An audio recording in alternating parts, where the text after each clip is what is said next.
Nimewamisi sana.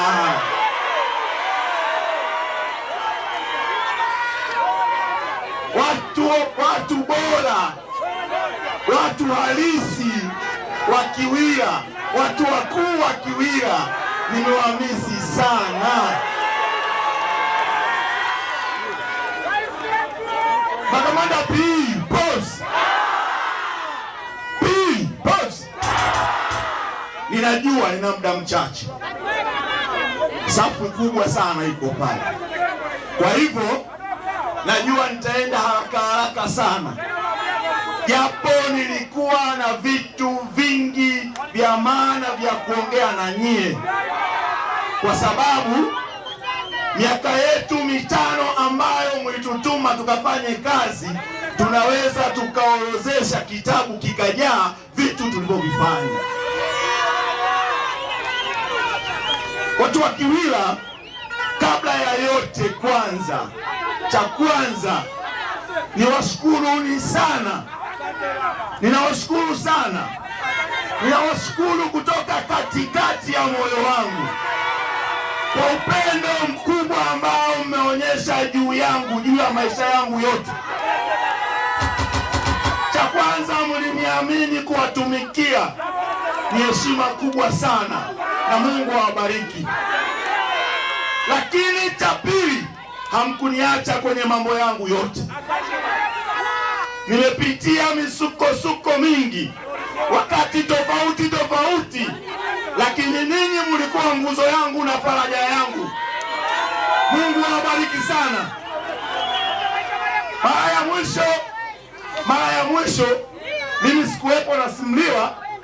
Mara ya mwisho mmenidai kwenye uwanja huu, si ndio? Nikiwa nimekamatwa bila shida, bila kosa lolote. Yaani nimekamatwa, sio kamatwa nisachi, hapa niwasimulie kidogo sasa. Sababu tangu Mpinikila tuonana, si ndio? Nilitekwa, sio? Kipekee niseme hivi, kwa sababu nina mikutano inakuja mingine mitano, nitafanya kila kijiji, tutaongea vizuri sana hapa. Mambo muda, unaona amenisimamia kiongozi hapa, si ndio? Lakini nawashukuru sana, mmefanya vitu vikubwa juu ya maisha yangu, juu ya kata hii, na kila siku mnaendelea kuwa nami bega kwa bega. Ndugu zangu watu wa Kiwira, niwaambie, kinachotusumbua ni kitu kimoja. Akili ndogo haiwezi kuongoza akili kubwa. Sawa sawa? Akili ndogo haiwezi kuongoza akili kubwa. Shida ndiyo inayoanzia hapo. Leo, hebu fikiria, leo tupo hapa kama Watanzania huru tuliopigania nchi kwa muda mrefu, vizazi na vizazi vyetu, lakini cha ajabu, mtu anakutenga, mtu anakubagua, mtu anakuwa na wasiwasi na mkutano namna hii kwa sababu wewe ni Chadema. Hebu fikiria kwanza hiyo kwanza. Hiyo akili ndogo haiwezi kuongoza akili kubwa. Hiyo ndio changamoto ambayo iko hapa. Ndugu zangu watu wa Kiwira, watu wengi wameongea vitu vingi. Mnajua bei ya mafuta leo? Mnaijua? 4,200, 4,300 mpaka 5,000. Sawa sawa? Gharama za maisha zimepanda sana. Watu tukisema maneno haya tunaonekana tunaongea uchochezi. Lakini cha ajabu, gharama kujaza gari, kwa mfano Land Cruiser polisi ile, kuijaza full tanki kwa leo zakawa 400,000 mpaka 500,000 moja. Sawa?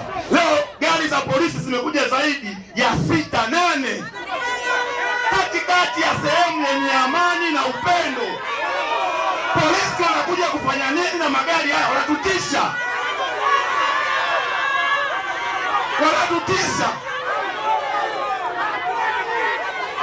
Serikali inaongelea kupunguza gharama za maisha, si ndio? Wamejaza magari ya nini yote yale hapa? Mafuta wamejaza yote ya nini yale? Hospitali hakuna dawa. Michango tunachanga shuleni. Leo wanajazie migodi na miradi bila sababu za msingi. Hofu ni ya nini? Nataka niwaambie hawa ndugu zangu. Serikali haina rafiki. Na polisi asiyejua kama ni sehemu ya serikali. Sio sehemu ya serikali. Serikali haina shukrani. Tuende sambamba. Mioyo yetu imejeruhiwa sana mpaka sasa. Tunahitaji kupata faraja ya nchi hii. Tusiende. Hakuna mtu anayeweza kuja kutunyamazisha juu ya yote yaliyotokea kwenye nchi. Ninajua wana hofu. Ndugu zetu wana hofu, wanaogopa.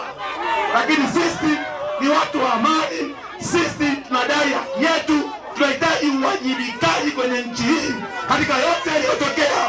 Mwisho wa siku apatikane mwizi ni nani.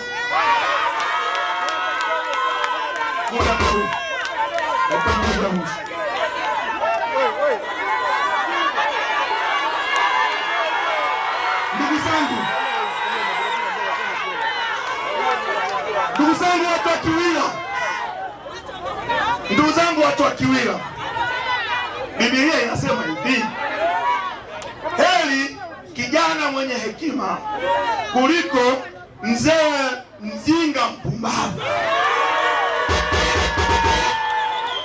Nchi hii tulipofikia, kuna baadhi ya wazee tukiwaachia taratibu wanazoenda nazo, wanaenda kuchoma nchi. Sawa? Nchi hii kila anayesimama leo unamsikia anasema Gen Z hawafai kwenye taifa. Waende wapi? Sawa sawa ndugu zangu. Tunapaswa kuhakikisha wametengeneza tatizo ambalo wanashindwa kulitatua. Na akili nyepesi tu. Wanasema akili iliyotengeneza tatizo haiwezi kutatua. Inahitaji akili nyingine ya ziada ya juu ili itatue. Ndugu zangu, lazima tuwe majasiri kusema haki, kutenda haki, kuhakikisha tunasimamia rasilimali za nchi, rasilimali zetu. Ujasiri ndio chanzo, ndio funguo, ndio kila kitu. Unaweza kama mtu mwema sana, usipokuwa jasiri hujafanya chochote. Utabaki ile ujasiri wako chumbani kwako. Sawa sawa? Na ujasiri ni kushinda hofu, sio kwamba tuogopi. Ile tunaishinda hofu. Hakikisha tunapigania nyie na tunawapigania wananchi wote kwa jumla wake.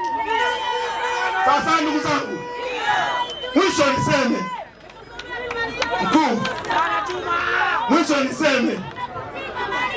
kuna watu, niseme kidogo hapa kuhusu kata. Kuna watu hii kata mpaka sasa niwape pole kwa yanayoendelea kwenye kata yetu.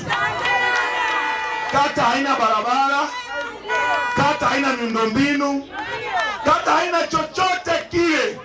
Kuna watu walisema wanataka kuwa viongozi na wamepata hivyo vitu wanaitwa viongozi, hawawezi kutendea haki uongozi. Sisi tuna ajenda na wananchi. Tunapohitaji kuwa kiongozi, tunataka kutumikia, hatutaki sifa. Tunataka tuwatumikie nyie. Tutoe sehemu moja jamii yetu, tupeleke sehemu nyingine. Sio kiongozi uvae suti, useme mimi ni kiongozi. Ndugu zangu, hiyo nafikiri mnalijua. Leo mpaka leo ukiniambia kiongozi wa kata ni nani? Kati ya Kininja au fulani ni nani? Kininja na fulani nani? Hata mimi naweza kusema fulani kwa sababu nimekuwa ndani, je, nilimwona kuja kulifuata polisi Mbeya. Sawa sawa? Wanabaki wanang'aniana pikipiki. Kiongozi ajua hata anakaa sehemu gani. Anang'aniana pikipiki na kiongozi na wananchi wake. Ndugu zangu, uongozi ni kalama, uongozi una taratibu zake namna kupatikana. Yeyote ambaye hatukumchagua sio kiongozi wake. Naomba nione mikono. Nani alimchagua Kininja?